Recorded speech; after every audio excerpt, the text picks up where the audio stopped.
warahmatullahi wabarakatuh. Waalaikumsalam warahmatullahi wabarakatuh. Alhamdulillahirobbilalamin. Bapak Ibu, kita bisa berkumpul di sini kembali dalam acara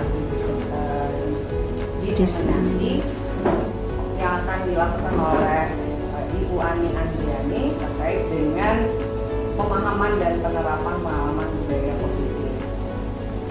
Jangan lupa kita ucapkan salam pada Nabi kita, Nabi Muhammad Sallallahu alaihi wasallam. Kita sampai ke tahapan ini adalah berkat tuntunan dari beliau.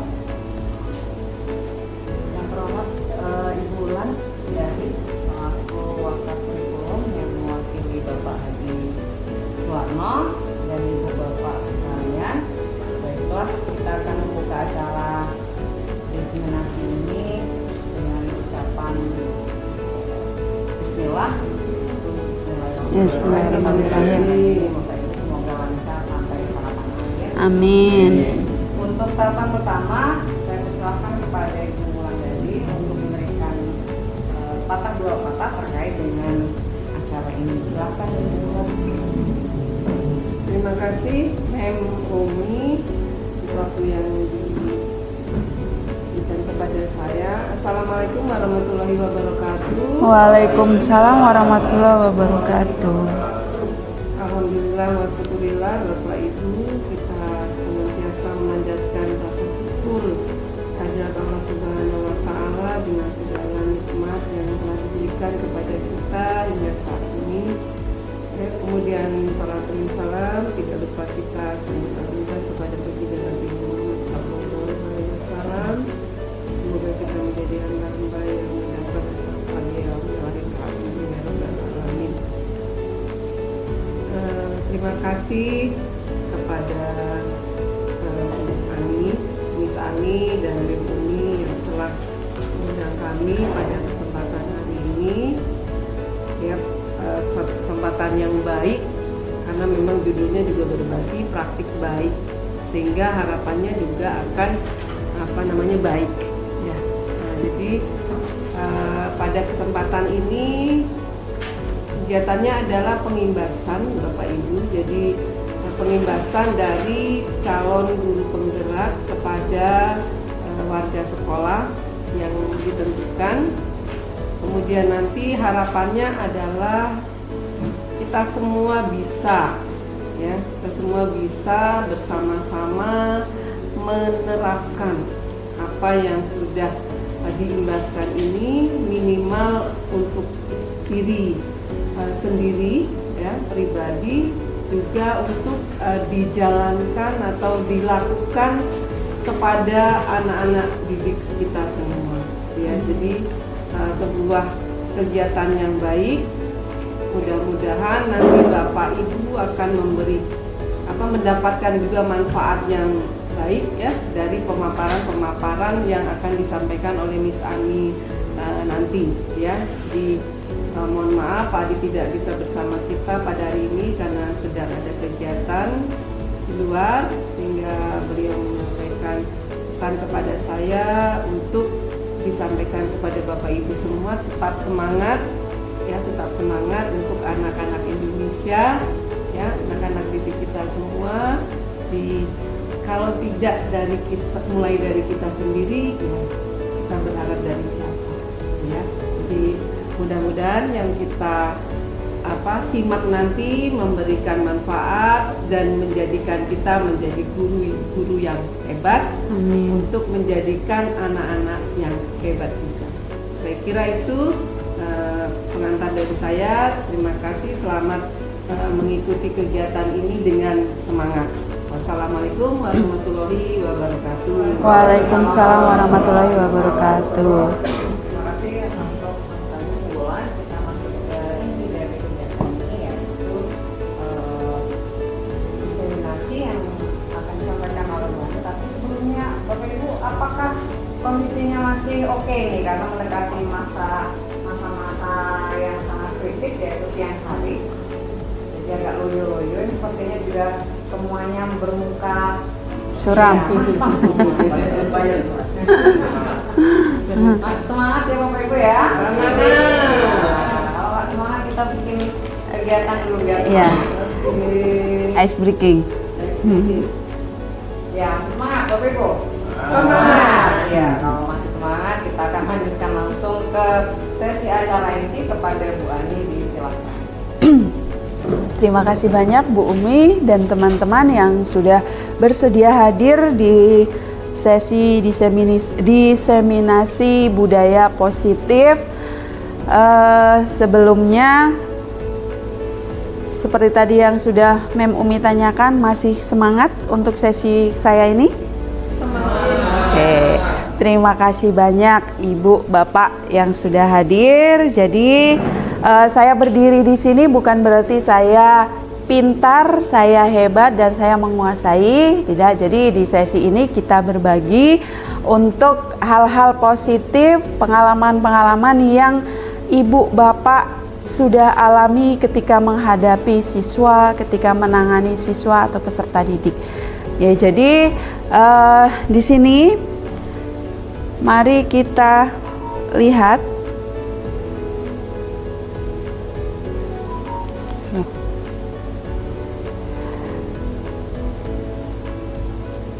ini ada virus-virus.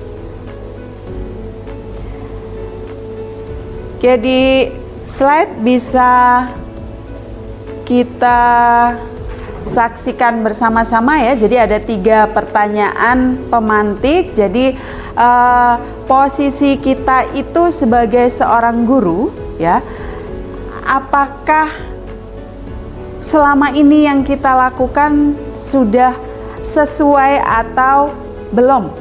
Nah, nanti untuk tahapan selanjutnya kita pelajari bersama-sama ya, apa itu budaya positif ya, kemudian segitiga restitusi dan lain sebagainya. Nah, oke, jadi ada pertanyaan pemantik.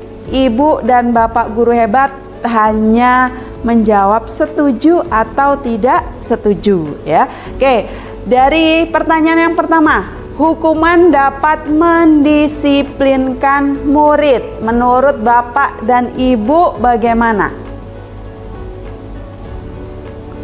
Ayo, menurut Bapak dan Ibu, apakah hukuman selama ini yang kita lakukan, bahkan saya juga sering melakukan, apakah dampaknya itu bisa mendisiplinkan murid? Silakan, siapa yang mau setuju? Oke, untuk Pak Rahmat Sugiono setuju. Bagaimana dengan yang lain? Setuju. Bu Eko juga setuju. Oke. Hanya satu yang tidak setuju, yaitu Ibu Lisa. Oke, nanti kita lihat sebetulnya itu hukuman itu dampaknya itu seperti apa. Apakah bisa mendisiplinkan atau malah sebaliknya. Oke, sekarang untuk pertanyaan yang kedua, pemberian hukuman dengan hal positif seperti membaca atau membersihkan halaman sekolah dapat meningkatkan disiplin murid. Bagaimana Ibu, Bapak setujukah? Pak Liman? Pemberian hukuman dengan hal positif seperti membaca, membersihkan halaman sekolah dapat meningkatkan disiplin murid. Pak Supri setuju? Oke, setuju. Bu Eko juga setuju. Ibu Rizka bagaimana? Setuju juga. Bu Lisa?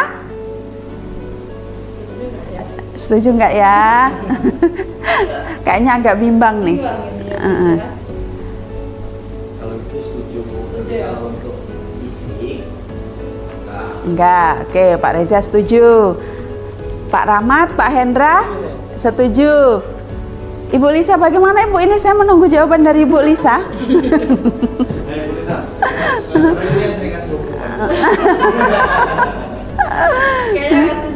Oh, nggak setuju ya. Oke, berarti hanya satu lagi yang tidak setuju, yaitu Ibu Lisa. Oke, sekarang yang ketiga, memberikan penghargaan dapat memotivasi belajar murid. Bagaimana?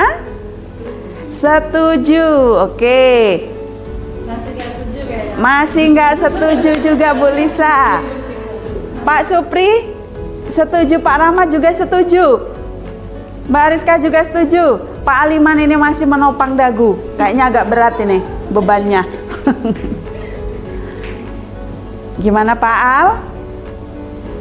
Oh lanjut, oke ya. Nah dari pendapat-pendapat kita tadi ya ada yang setuju, ada yang tidak setuju. Walaupun hanya satu orang, kita lihat sebetulnya seperti apa sih yang harus kita terapkan ke peserta didik kita. Oke, mari kita lihat Bapak Ibu. Ini laptop saya terlalu bagus sehingganya kalau lagi diajak penting seperti ini nggak bisa di, oh ya, oke.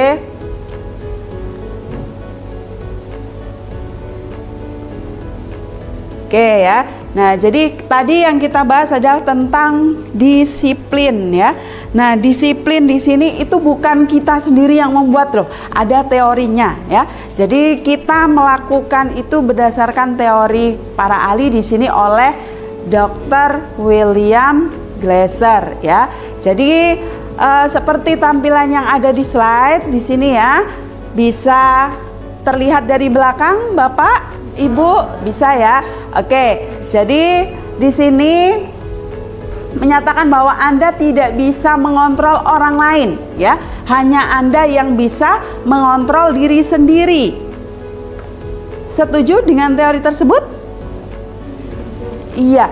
Jadi pada teori William Glasser ini jadi seperti halnya dengan murid ya. Kita tidak bisa menyadarkan atau membuat murid itu jera tanpa ada kesadaran dari dalam dirinya sendiri. Nah, kesadaran-kesadaran itulah yang harus kita munculkan, dan bagaimana cara memunculkannya itu nanti kita akan bahas di slide selanjutnya. Kemudian makna disiplin. Di sini makna disiplin adalah belajar kontrol diri dengan menggali potensi kita agar tercapai tujuan mulia, yaitu sesuatu menjadi seseorang yang kita inginkan berdasarkan nilai-nilai yang kita hargai ya. Nah, kemudian ada semua perilaku itu memiliki tujuan ya.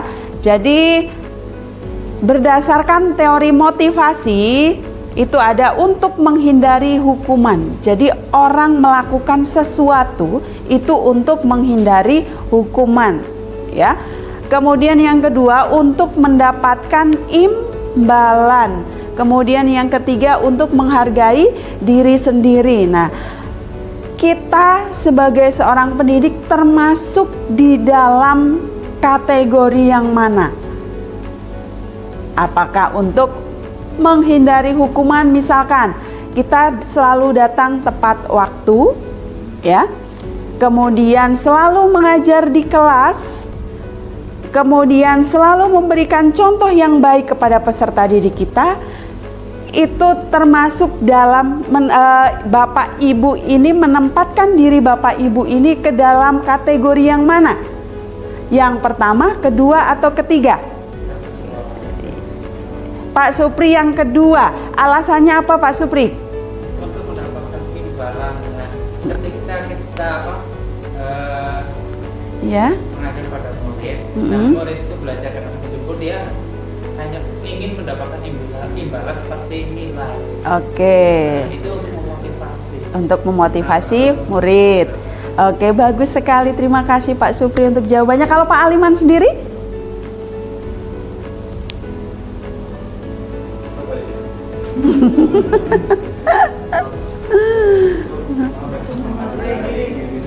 Oke, untuk menghargai diri sendiri. Alasannya kenapa kok diri sendiri harus dihargai, Pak Aliman?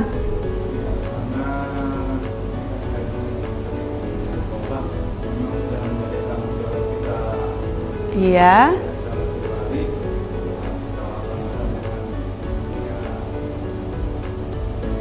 Itu.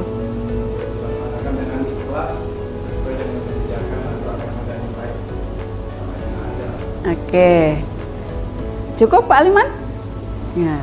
Terima kasih Pak Aliman untuk jawabannya, sangat luar biasa menginspirasi. Ibu Lisa mungkin mau menambahkan? Sama aja kan? Sama aja. Menghargai diri sendiri, oke. Menurut saya sih khawatirnya gini, kalau dia yang berbasis imbalan, Ya. ketika itu imbalannya tidak didapat, Mm-mm. si murid tersebut ada rasa kecewa. Iya. Karena juga jadi untuk dia mau dapat apa melakukan itu kan karena untuk mendapatkan imbalan. Sesuatu ya. Jadi ketika imbalan itu tidak Didapatkan. didapat, saya khawatir si murid justru ada rasa kecewa itu sih. Oke, ya bagus sekali jawaban Ibu Lisa. Terima kasih. Yang lain Bu Eko, Pak Rahmat, Pak Hendra, Pak Arya, Pak Reza, bagaimana? Cukup? Oke, jadi untuk teori motivasi yang pertama dan kedua itu adalah teori motivasi ekstrinsik yang ada di luar dari diri kita. Nah, kemudian untuk yang menghargai diri sendiri adalah motivasi intrinsik. Nah, jadi yang harus kita munculkan ke diri siswa itu adalah motivasi yang ekstrinsik atau intrinsik.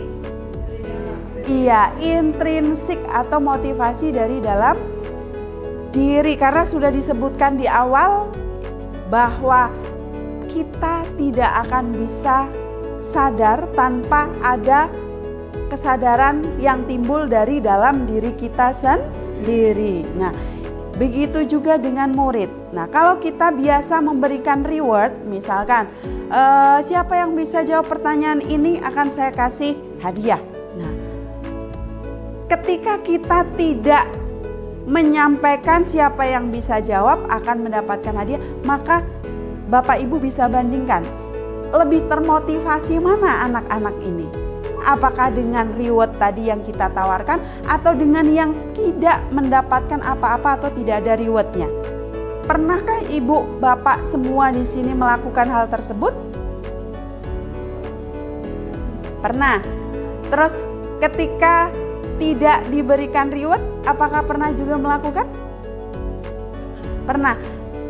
Berarti Bapak dan Ibu bisa membandingkan anak lebih semangat yang mana nih?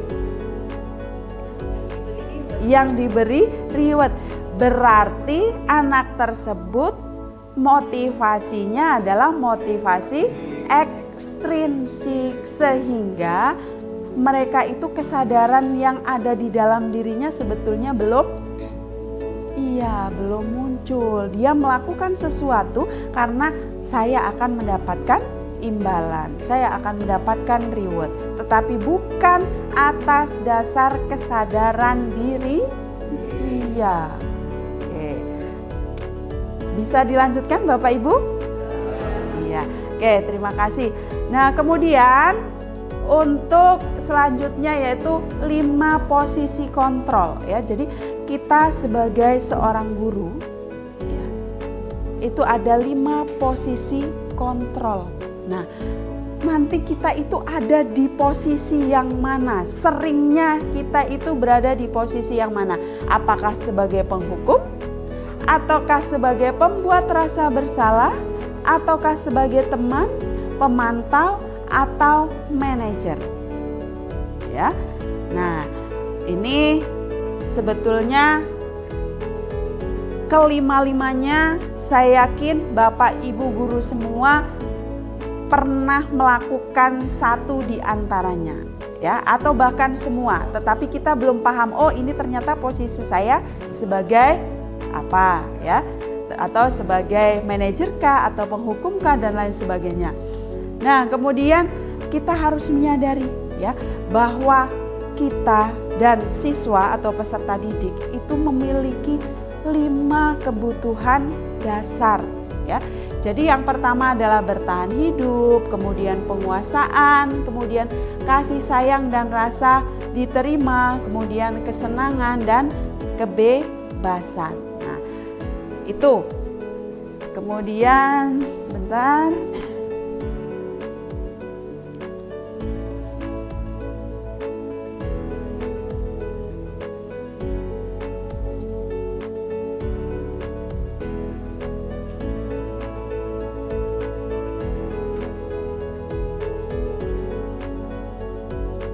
Oke, tadi yang kita bahas yaitu tentang posisi kita berada di mana? Apakah sebagai penghukum?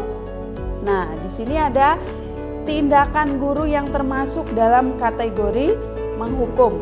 Itu ada mencatat 100 kali di dalam buku kalimat saya tidak akan terlambat lagi karena terlambat ke sekolah.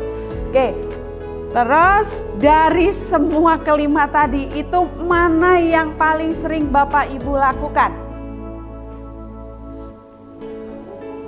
Nggak pernah menghukum. Luar biasa sekali Pak Arya. Tidak pernah menghukum tapi memberikan sanksi Pak. Kayaknya itu bertetangga. Oke, coba posisi kita itu di mana? Nomor hampir semua pernah melakukan. Jadi posisi kita hampir semuanya pernah menjadi seorang penghukum. Ya, nah jadi dari kesekian kasus mungkin yang sering kita terapkan adalah sebagai penghukum.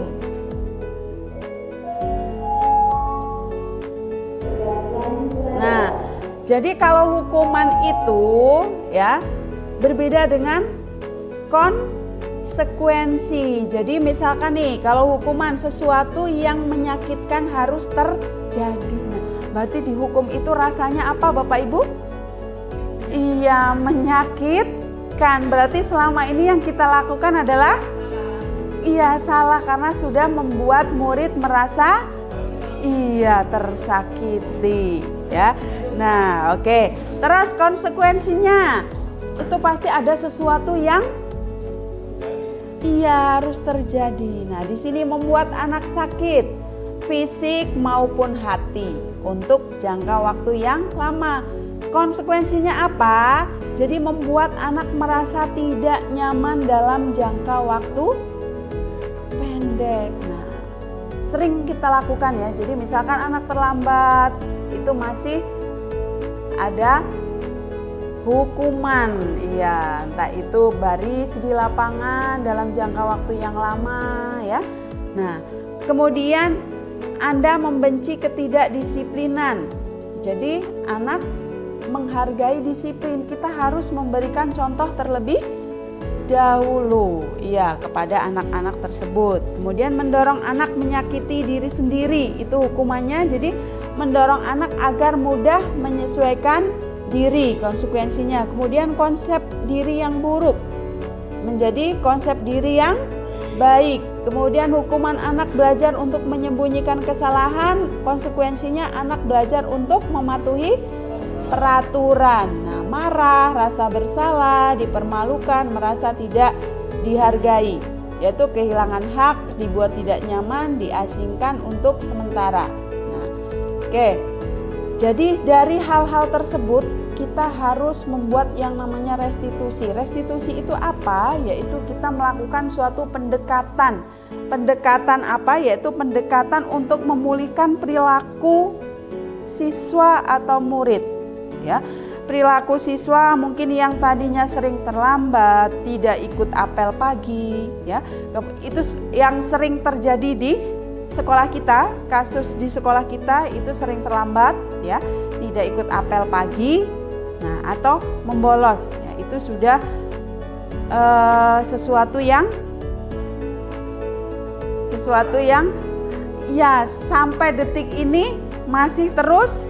Iya, dan kita sulit sekali untuk mencari solusi penyelesaiannya. Nah, jadi di sini restitusi adalah proses menciptakan kondisi bagi murid untuk memperbaiki kesalahan mereka sehingga mereka bisa kembali pada kelompok mereka dengan karakter yang lebih kuat. Jadi restitusi juga merupakan proses kolaboratif yang mengajarkan murid untuk mencari solusi untuk masalah mereka dan membantu murid berpikir tentang orang seperti apa yang mereka inginkan. Oke. Nah, di sini ada hukuman. Hukuman itu menciptakan identitas gagal, ya. Sebetulnya hukuman itu menciptakan identitas gagal. Kemudian disiplin, ya, itu yang bisa menciptakan identitas sukses adalah konsekuensi dan restitusi, ya. Oke. Nah, di sini ciri-ciri restitusi. Nanti restitusi itu ada segitiga restitusi, jadi ada tahapannya ya Bapak Ibu. Nanti kita akan sampai ke tahapan tersebut. Oke. Kemudian ada keyakinan kelas, budaya positif. Nah, ini yang segitiga restitusi ya. Jadi segitiga restitusi ini bisa kita terapkan ketika kita itu menghadapi murid atau peserta didik yang melakukan pelanggaran. Jadi bukan menghukum atau memberikan sanksi ya, tetapi kita harus menerapkan segitiga restitusi ini dengan tahapan yang pertama, yaitu menstabilkan identitas. Bagaimana cara kita menstabilkan identitas siswa ya? Nah, jadi nanti akan saya berikan contoh ya untuk menstabilkan identitas itu seperti apa. Kemudian tahapan yang kedua yaitu validasi kebutuhan dan menanyakan keyakinan. Nah, ini langkah-langkah ini yang harus kita terapkan. Yang pertama, menstabilkan identitas itu bisa dengan menggunakan misalkan seperti tadi contohnya ada siswa yang terlambat. Nah, biasanya kalau ada siswa yang terlambat, pertanyaan apa yang Bapak Ibu lontarkan ke peserta didik? Alasan dengan menanyakan mungkin mengapa? Mengapa bisa terlambat? Terus habis dari mana? Oh, tinggalnya di mana kok bisa terlambat? Bangun jam berapa gitu mungkin ya. Nah, jadi untuk menstabilkan identitas itu sebetulnya pertanyaannya ringan buat kita, tetapi karena kita belum pernah menerapkan itu terasa berat ya. Kita bisa menanyakan, setiap orang itu pasti pernah melakukan kesalahan. Jadi kita bawa dulu si murid supaya dia stabil ya, stabil karena usia siswa seperti yang ada di sulan kita 16, 17, 18 itu masih tidak stabil. Maka tugas kita sebagai seorang guru ketika siswa melakukan kesalahan adalah kita menstabilkan identitasnya dulu ya. Nah, kita bukan berarti menanyakan setiap orang pasti pernah melakukan kesalahan. Itu kita mengikuti dia bukan. Tetapi itulah tahapan yang kita lakukan ya, supaya menstabilkan identitas anak tersebut. Nah, kemudian validasi kebutuhan. Kemudian pertanyaannya sudah ada di situ, kira-kira penerapannya yang bisa kita lakukan. Nah, kemudian menanyakan keyakinan. Nah, untuk menanyakan keyakinan ini kita biasanya membuat dulu yang namanya kesepakatan kelas dan keyakinan kelas dan keyakinan sekolah. Nah, untuk keyakinan kelas itu hal-hal positif yang kita buat dari peraturan berubah menjadi sebuah keyakinan. Contohnya misalkan kalau di dalam kelas yang Bapak Ibu posisinya sebagai wali kelas atau guru mapel pasti pernah membuat yang namanya kontrak belajar ya. Nah, selama ini yang Bapak Ibu buat kontrak belajar itu bisa memberikan contoh kalimatnya seperti apa misalkan?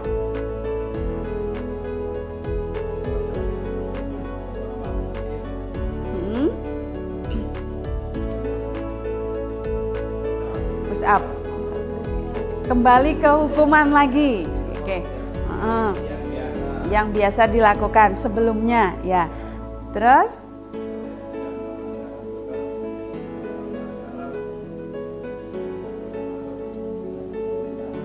kena sanksi denda. Oke. Ada lagi Bapak Ibu?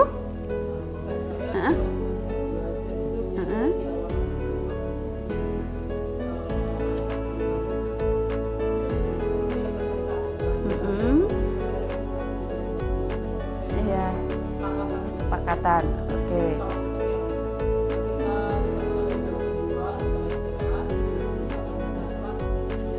Ada konsekuensinya.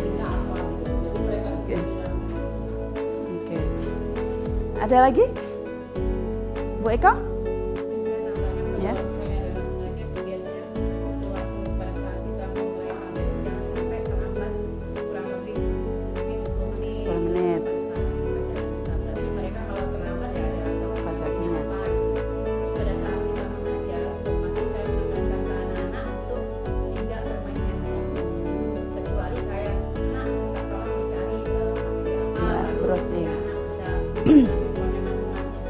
Oke, terima kasih. Jadi masih lebih kebanyakan tidak boleh atau dilarang ya. Jadi dari saya simpulkan dari pernyataan-pernyataan Bapak Ibu tadi itu masih banyak bahasa dilarang atau tidak boleh. Nah, sekarang kalau misalkan kita membuat itu masih kalimat negatif, tidak boleh, dilarang, itu adalah sebuah kalimat negatif. Ya, kita buat sebuah keyakinan kelas sehingga kalimat tersebut menjadi kalimat yang positif. Menjadi misalkan seperti tadi contoh dari Ibu Eko, tidak boleh terlambat lebih dari 10 menit. Nah, gimana? Nah, untuk di keyakinan kelas Bapak Ibu itu harus diubah menjadi kalimat positif. Jadi dari bahasa tidak boleh terlambat lebih dari 10 menit itu kita buat kalimat positifnya. Kira-kira untuk kalimat tidaknya itu jangan disertakan. Kira-kira menjadi seperti apa?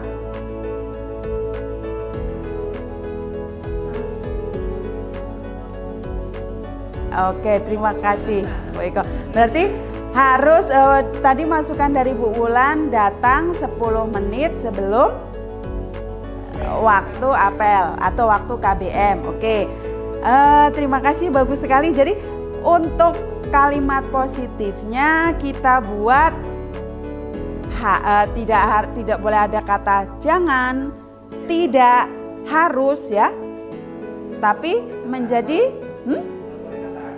asal, apalagi. Iya, bagus sekali Bu Lisa. Jadi kalimat positif untuk membuat keyakinan kelas itu bahasanya menjadi hadir tepat waktu. Iya, karena arti tepat waktu itu berarti ya tidak boleh kurang dari 10 menit, lebih 10 menit ya. Berarti harus on time. Iya, nah jadi seperti itu Bapak Ibu ya, cara membuat keyakinan kelas dan keyakinan sekolah. Tidak diperkenankan untuk menggunakan kalimat iya, jadi harus kalimat positif dan itu harus disepakati antara guru dan murid atau siswa. Jadi tidak boleh hanya menguntungkan di pihak guru saja atau murid saja. Nah, apakah selama ini kalau kita analisa bersama peraturan-peraturan yang kita buat, apakah sudah berpihak kepada murid? Sepertinya belum. Lebih berpihak kepada siapa, Ibu Eko? Iya, lebih ke guru. Iya, karena kayak misalkan tidak mengerjakan tugas, nilainya dikurangi. Nah, berarti yang rugi adalah siswa. Terus berpihaknya kepada siapa? Kepada guru. Nah, dengan hal-hal tersebut yang kita lakukan itu, apakah membuat murid menjadi jerah? Yang sudah kita lakukan tersebut? Tidak juga, ya. Nah, jadi kenapa kok tidak juga? Nah, itu yang harus kita analisa bersama, ya.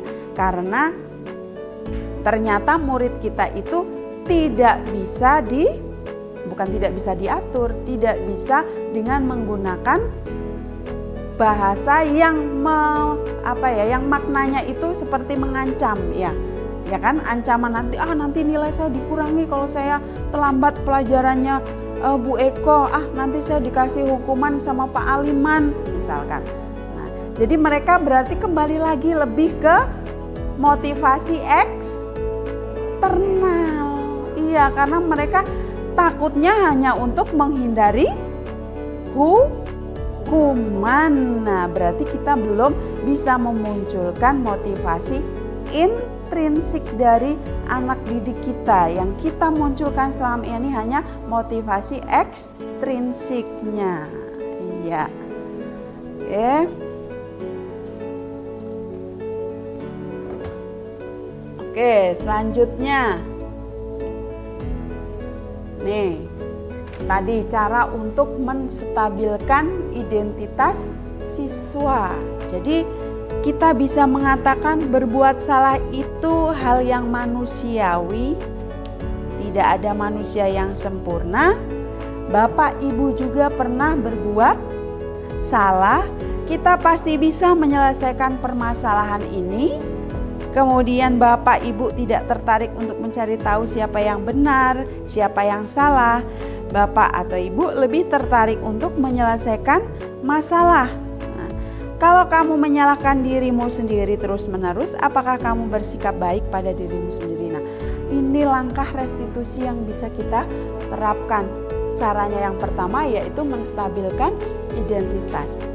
Pernahkah kita melakukan hal tersebut selama ini?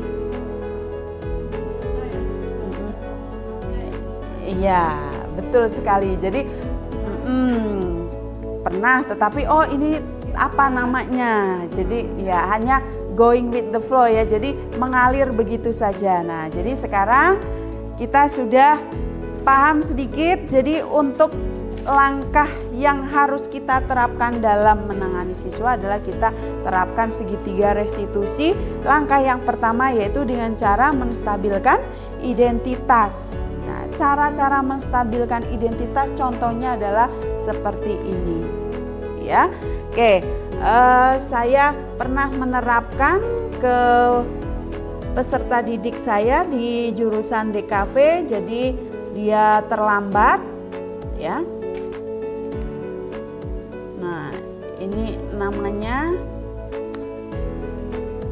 sebentar.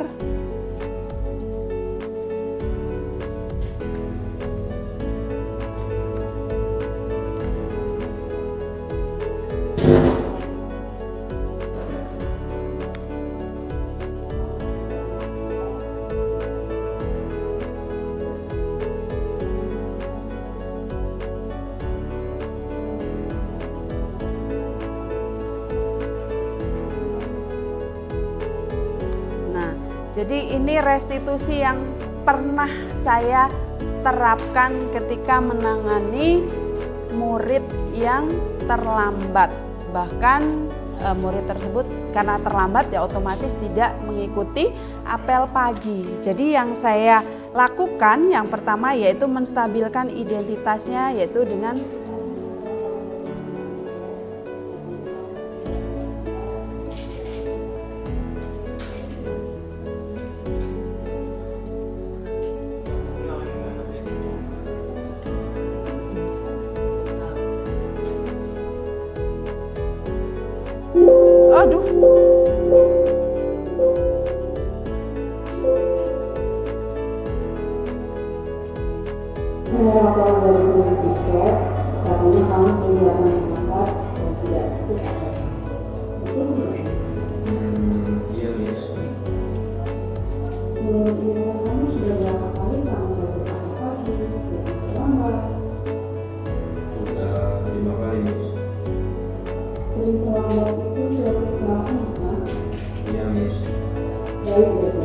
berbuat suatu kesalahan itu manusia.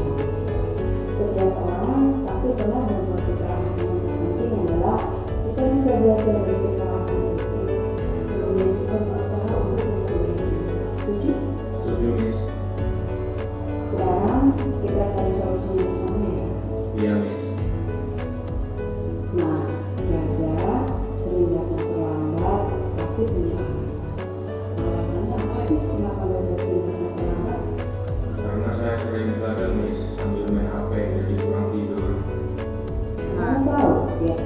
Tuh, contohnya seperti itu sedikit saja Bapak Ibu ya. Jadi itu kita yang langkah pertama yang kita lakukan adalah menstabilkan identitasnya yaitu dengan menanyakan bukan mengejat, bukan kamu ngapain telat terus. Nah, jadi siswa itu seperti tadi yang kita bahas di awal ya, ketika kita menanyakan seperti itu bukan membuat siswa itu muncul motivasi intrinsiknya, tetapi justru motivasi ekstrinsik siswa yang muncul karena dia hanya menghindari menghindari hukuman, supaya saya tidak dihukum. Nah, apa yang dia lakukan supaya tidak dihukum? Kebanyakan siswa itu menjawab dengan iya, untuk menyelamatkan dirinya. Ya. Oke. Kemudian selanjutnya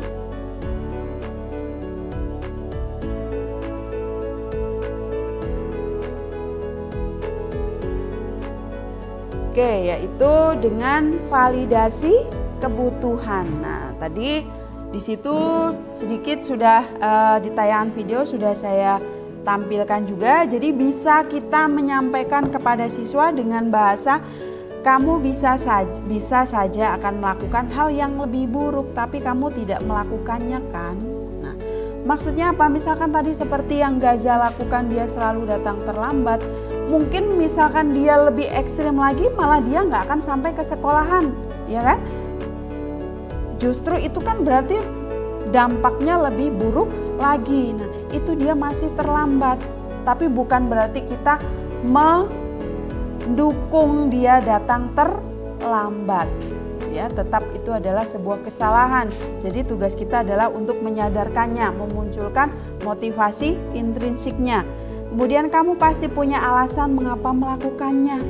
Nah, tadi disebutkan ya, alasannya Gaza. Kemudian apa yang penting bagi kamu? Kemudian lagi,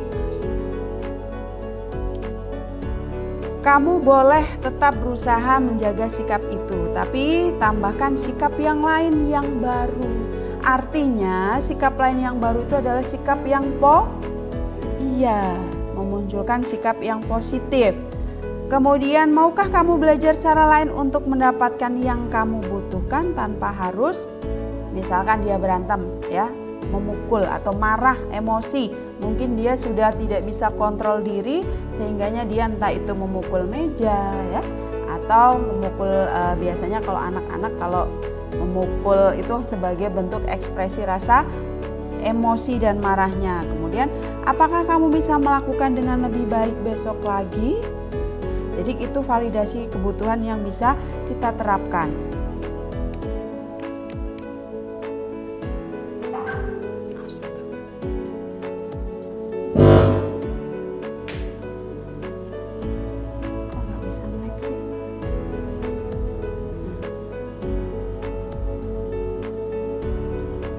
Oke. Apa itu kok bunyi begitu, kenapa? Harus super nggak dengar.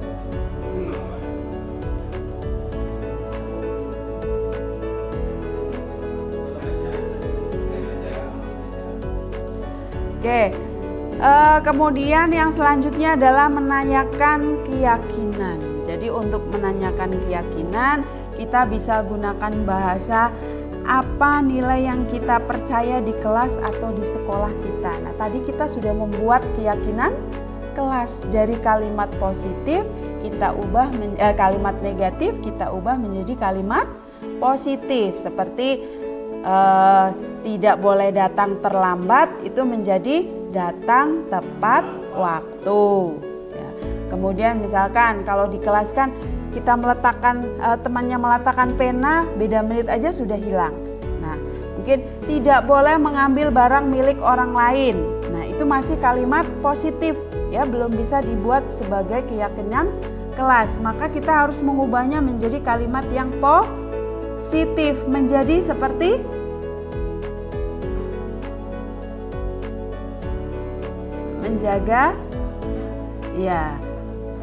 menjaga keamanan kelas, keamanan dan kenyamanan kelas. Nah, jadi lebih ke kalimat positif supaya itu menguntungkan buat berpihak kepada siswa dan juga berpihak kepada guru ya dan orang yang ada di sekitar. Jadi Yang berikutnya, nilai-nilai universal apa yang telah kita sepakati. Nah, dari tadi kita buat keyakinan kelas itu berarti sudah disepakati bersama. Sehingga ketika siswa itu membuat kesalahan atau melakukan kelalaian, kita bisa menggunakan kalimat tersebut dari keyakinan-keyakinan kelas yang sudah kita buat. Jadi intinya Bapak Ibu, kita buat dulu yang namanya keyakinan kelas dan keyakinan sekolah, ya, supaya ketika si anak itu melakukan suatu kekeliruan, kita bisa mengingatkannya kembali dengan keyakinan kelas kita apa sih? Apakah sudah sesuai dengan kesepakatan atau keyakinan kelas kita? Nah, terus kalau jawaban dia belum, Bu, menurut kamu, nah, apa yang sudah kamu langgar dari keyakinan kelas kita? Nanti sesudah kita membuat kesepakatan atau keyakinan kelas itu dibuat di sebuah, mungkin kalau ada yang lebih bagus banner atau karton atau apa ya, kita tempel di kelas supaya semua warga kelas itu bisa mengingat, membaca dan melihat keyakinan kelas yang sudah dibuat, yang sudah disepakati itu seperti apa. Oke. Kemudian selanjutnya itu bisa kita membuat intervensi, ya.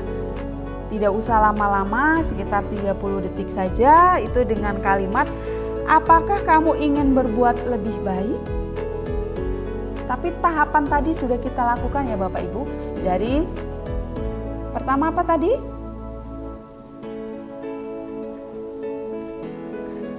Yang pertama tadi segitiga restitusi apa tahapannya yang pertama? Iya, menstabilkan identitas. Kemudian yang kedua? Yang kedua? Ayo Pak Arya.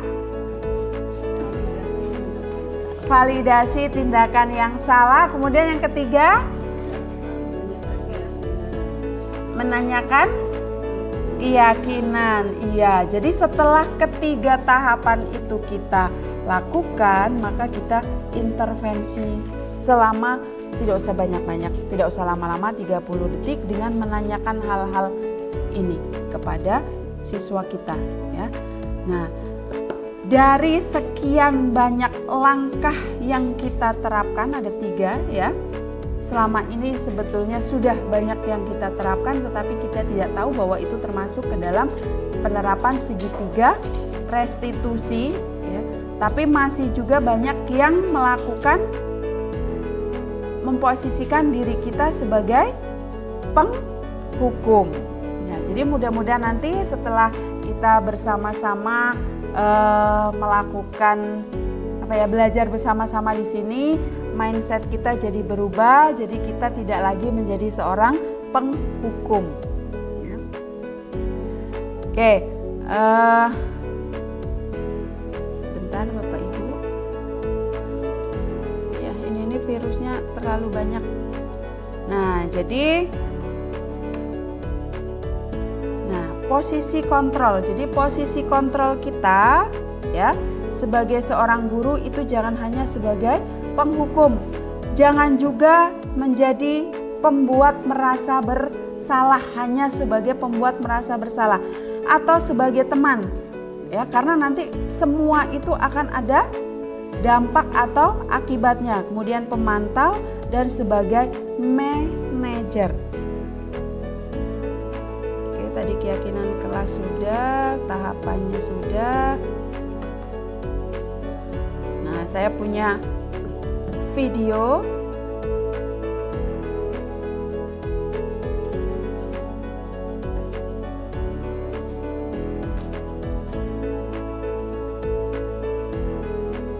kenapa tidak bisa? Hah? Itu Pak colokannya.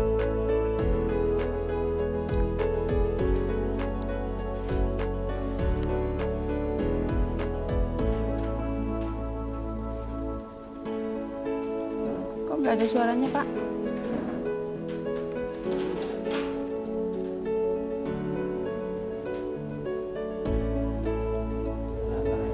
Udah.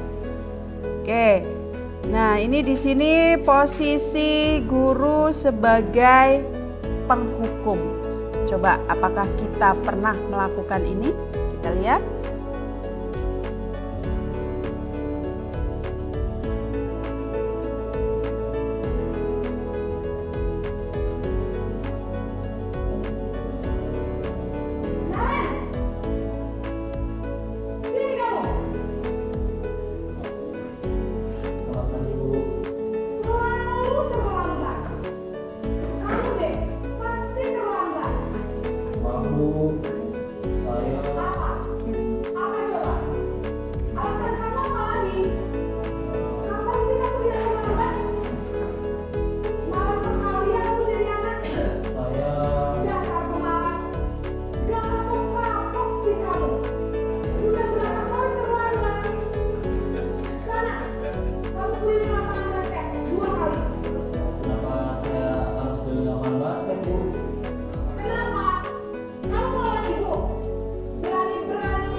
Nah, itu adalah posisi guru sebagai penghukum. Nah, selama ini termasuk saya ya juga sering melakukannya ketika ada anak melakukan pelanggaran atau kesalahan. Ya. Oke, selanjutnya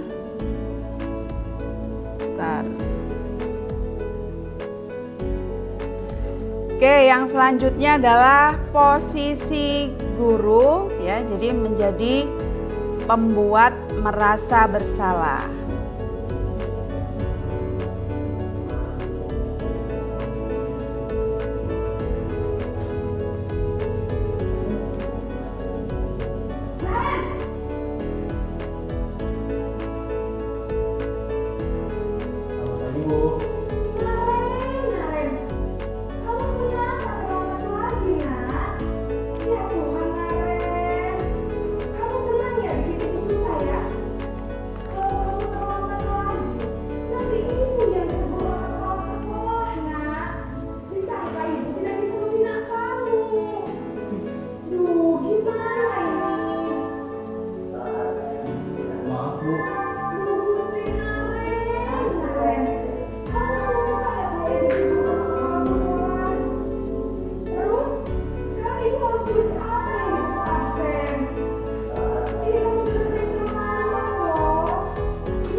Nah, itu kalau posisi guru, iya, jadi membuat murid merasa bersalah.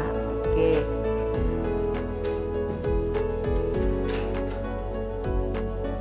Nah, sekarang posisi sebagai teman. Biasanya apakah kita pernah mengucapkan dengan kata-kata seperti ini? Mari kita lihat.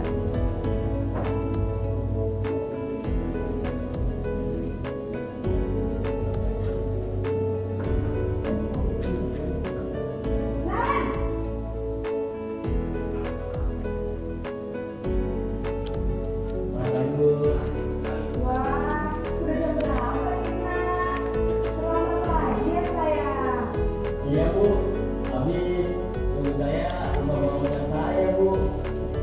Kamu malah menyalahin ibu kamu. Kamu bukannya anak yang paling kencang. Kok terlambat sih? Iya Bu, saya memang terlambat bangun tadi. Jadi biarpun saya lari kencang, tetap gak kesenjar Bu. Ya sudah sana. Nanti lain kali lainnya lebih kencang lagi ya. Biar gak terlambat lagi.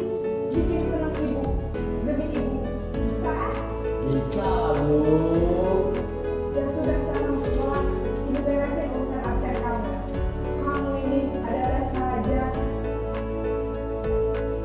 Oke, kira-kira kalau kita menerapkan posisi kita sebagai teman, itu apakah ada dampak negatif yang akan timbul?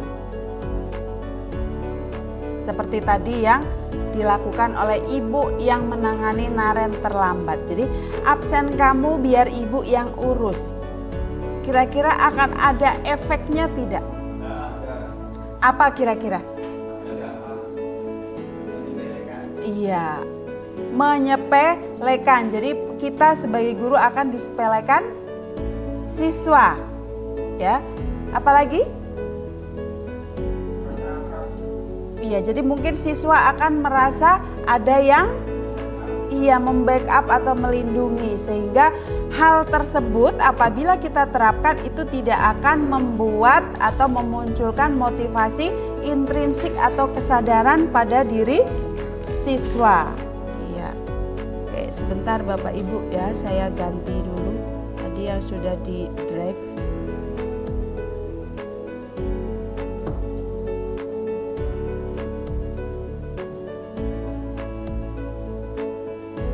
Nah, sekarang yang sebagai pemantau.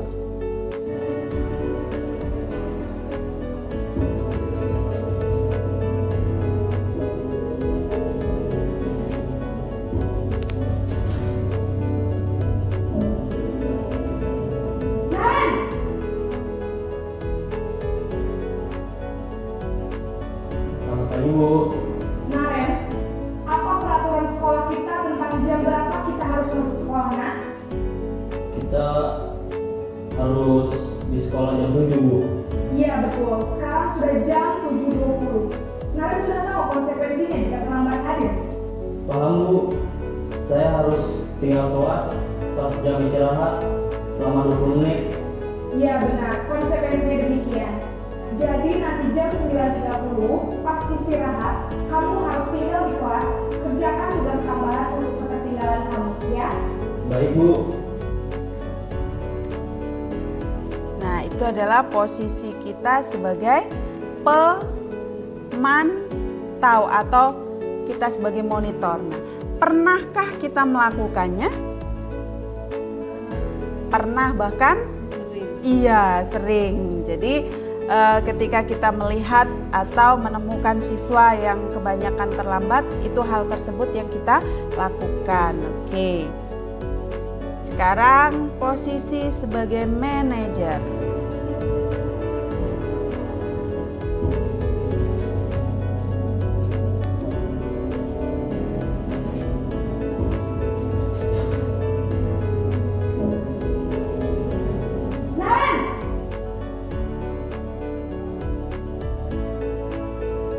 Selamat pagi, Bu. Selamat pagi, Naren. Maaf, Bu. Saya terlambat. Iya, sekolah masuknya jam 7, sekarang sudah jam 7.20. Jadi sekarang bagaimana ini, Naren? Maaf, Bu. Saya lupa setel alarm saya semalam. Baiklah, menurut kamu, keyakinan sekolah yang mana yang perlu kamu tingkatkan? Menghargai diri sendiri dan orang lain mungkin ya, Bu. Setuju. Jadi, apakah Naren meyakini prinsip saling menghormati tersebut? Iya, Bu. Saya meyakininya. Apakah Naren bersedia memperbaiki masalah keterlambatan ini? Bersedia, Bu. Bagaimana kamu akan perbaiki masalah keterlambatan ini? Saya akan coba untuk tidak lupa menyetel alarm saya, Bu. Baik, kalau Naren lupa menyetel alarm di rumah, ada orang yang kira-kira bisa bantu mengingatkan tidak? Ada, Bu. Kakak saya, Kak Emma. Ada lagi selain Kak Emma? Selain Kak Emma, ada ibu saya. Baik, jadi yang mengingatkan Naren adalah Kak Emma dan ibu kamu, ya? Kira-kira akan mulai setel alarm kapan, Naren? Setelah pulang sekolah, akan segera saya lakukan. Baik, jadi Naren akan setel alarm untuk bangun besok pagi dan akan diingatkan oleh kakak dan ibunda Naren, ya? Ada lagi yang mungkin perlu dilakukan, Naren, agar tidak terlambat bangun lagi? Tidak ada, Bu. Baik, Naren, terima kasih untuk kerjasama kamu. Sekarang kamu perlu kembali ke kelas untuk belajar. Baik, Bu. Terima kasih. Oke, dari tayangan-tayangan video tadi yang sudah kita saksikan bersama, kira-kira dari kelima posisi itu kita berada di posisi yang mana? Sebagai penghukumkah? Atau sebagai temankah? Atau sebagai merasa bersalahkah? Ataukah sudah sebagai tahapan sebagai manajer? Pernah semua, luar biasa Bapak Guru, hebat. Kita berikan tepuk tangan ya. Tetapi mungkin belum tahu, oh ini namanya apa, begitu ya Pak Aliman ya. Oke, luar biasa. Jadi kita sebagai seorang pendidik itu posisi kita harus menjadi seorang manajer, iya ya. Jadi jangan lagi sebagai seorang penghukum, karena kita menerapkan posisi kita sebagai penghukum yang muncul ke dalam di dalam diri siswa itu hanya motivasi ekstrinsiknya. Jadi intrinsiknya murid itu tidak akan berubah. Ya, dia hanya takut kepada hukuman, takut kalau nanti kita kasih sanksi ya. Jadi bukan lagi dia, oh iya, saya harus datang tepat waktu karena saya mau belajar. Ya, karena saya ingin pintar, karena saya ingin berprestasi, karena saya ingin menggapai cita-cita saya. Tidak ada motivasi itu kalau kita posisi kita memposisikan diri kita sebagai seorang penghukum. Maka yang ada di dalam benak peserta didik yaitu hanya takut dihukum oleh Miss Ani, oleh Bu Eko, oleh Bu Lisa, oleh Pak Aliman dan yang lainnya ya. Sehingga yang dihindari oleh siswa hanya itu. Jadi tidak ada kesadaran diri mereka yang timbul supaya besok saya tidak terlambat lagi.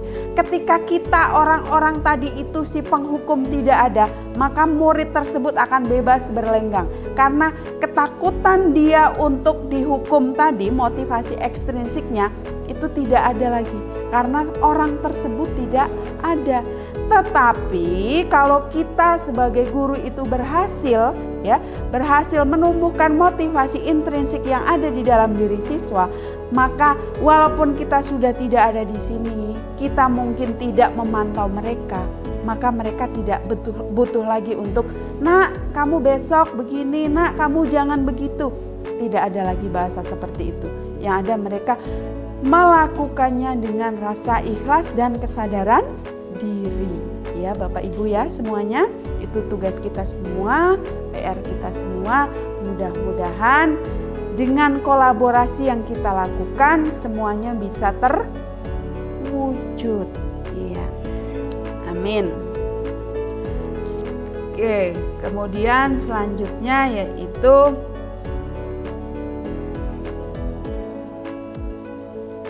posisi kontrol sudah. Nah, karena pada dasarnya semua manusia itu memiliki 5 kebutuhan dasar. Yang pertama adalah bertahan hidup. Bertahan hidup itu seperti makan. Jadi ketika peserta didik itu datang terlambat karena kita temukan dia berada di kantin sekolahan, itu adalah masuk ke dalam 5 dasar kebutuhan hidupnya karena dia lapar dan ingin makan. Jadi bertahan hidup. Kemudian kasih sayang. Nah, kasih sayang itu bukan hanya mereka dapatkan dari kedua orang tua mereka, tetapi kasih sayang dari gurunya. Ya. Perhatian dari gurunya. Nah, itu termasuk ke dalam 5 kebutuhan dasar manusia. Kemudian penguasaan, kebebasan dan kesenangan. Nah, itu yang sudah melekat pada diri kita dan murid-murid kita, sehingga dari 5 kebutuhan dasar itu kita sebagai seorang guru hanya bisa menuntun kodrat anak, karena anak terlahir sudah memiliki kodrat alam dan kodrat zaman. Kodrat alam itu adalah kodrat yang dibawa dari sejak mereka lahir ya. Kemudian kalau kodrat alam adalah kodrat di mana dia dibesarkan seperti di lingkungannya ya, di lingkungan sekolah. Kemudian di situ kita tidak bisa mengejat si A bodoh, si B pintar, tidak, karena yang muncul di dalam diri anak itu belum tentu kesemuanya bisa kita lihat tanpa kita mendalaminya terlebih dahulu, Bapak Ibu. Oke. Nah, sekarang dari yang sudah kita pahami bersama, yang sudah tadi saya sampaikan, hal baru apa yang mengubah paradigma kita yang saya dapatkan tentang disiplin positif terhadap peserta didik tadi. Kemudian perasaan apa yang muncul selama mengikuti sesi ini, khususnya mengenai makna disiplin dan motivasi intrinsik. Saya minta untuk refleksi yang pertama dan yang kedua, silakan Bapak Ibu, saya minta satu orang untuk mewakili. Aduh, setrum.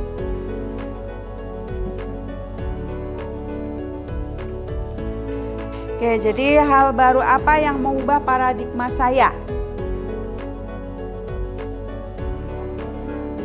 Pak Aliman? Refleksi yang pertama, hal baru apa yang mengubah paradigma saya yang saya dapatkan? Banyak juga nggak apa-apa Pak Aliman.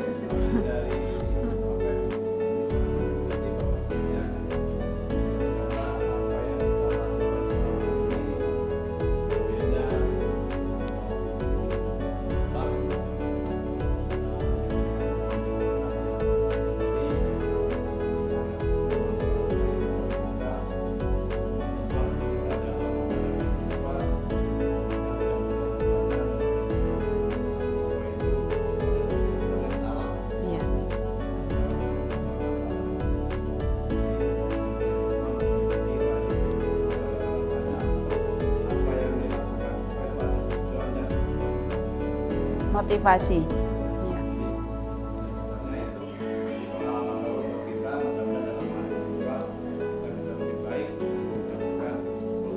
Oke, terima kasih banyak Pak Aliman. Ada lagi Pak Aliman? Cukup. Oke, kemudian untuk berikutnya Ibu Lisa mungkin mau menambahkan? Terima kasih, Miss.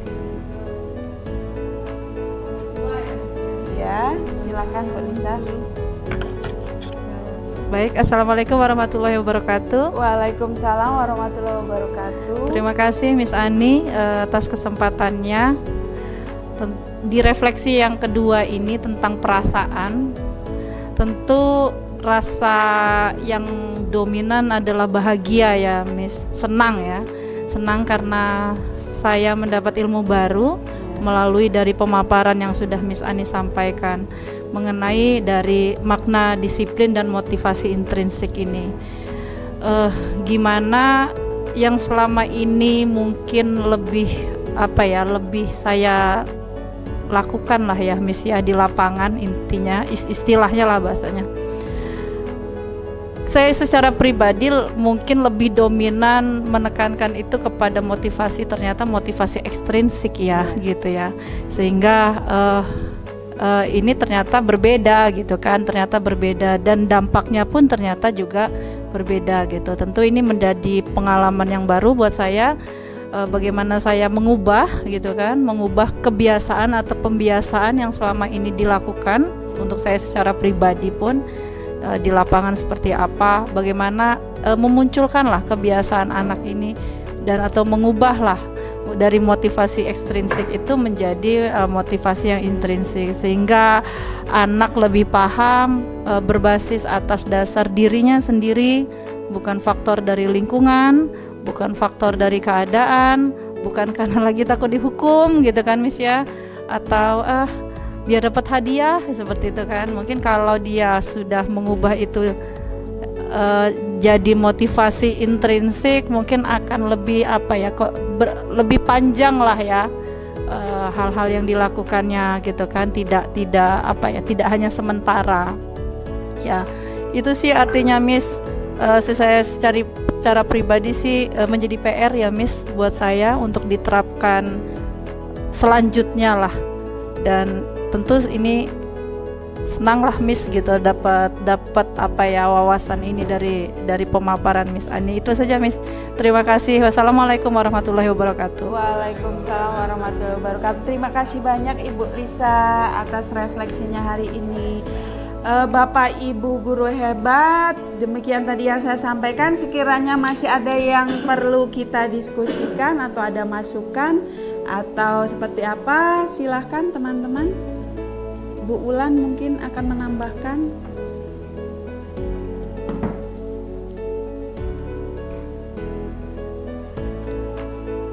Terima kasih Miss Ani. Baik Bapak Ibu, untuk refleksi bersama saya kira ya bahwa banyak hal baru yang bisa kita kaji bersama pada kesempatan ini, yang saya yakin akan mengubah pandangan atau paradigma kita terhadap pengelolaan siswa kita selama ini. Ya, mungkin ada yang sudah pas atau yang kurang pas, kita benahi bersama-sama sehingga budaya-budaya positif yang diharapkan akan tampil di wajah siswa kita itu muncul dengan sendirinya gitu ya. Mungkin memang ini menjadi tantangan bagi kita semua bahwa menjadi guru hebat yang menciptakan anak hebat itu memang harus ada sesuatu yang kita ubah. Kalau selama ini mungkin pandangan kita masih terbatas dengan pengetahuan yang kita peroleh, ternyata masih panjang lagi hal yang harus kita pelajari bersama untuk meningkatkan diri kita sendiri. Ya, jadi kemudian yang kedua, perasaan apa yang muncul? Nano sepertinya ya. perasaan yang muncul banyak sekali. Yang pertama, saya kadang merasa bersalah gitu ya, muncul perasaan bersalah. Ternyata mungkin selama ini saya keliru memperlakukan anak gitu ya.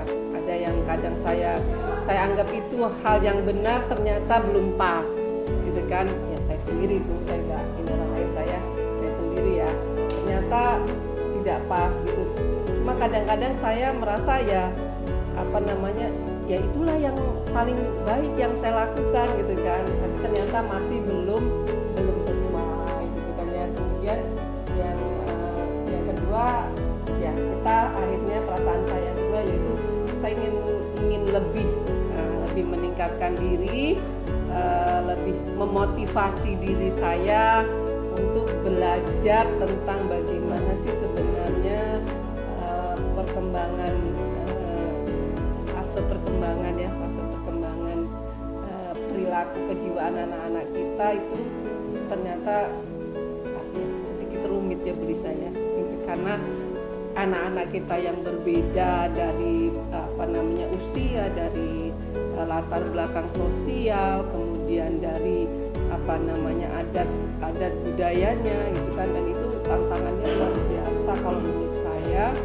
Ya mungkin kita bisa bersama-sama mulai dari memperbaiki diri gitu.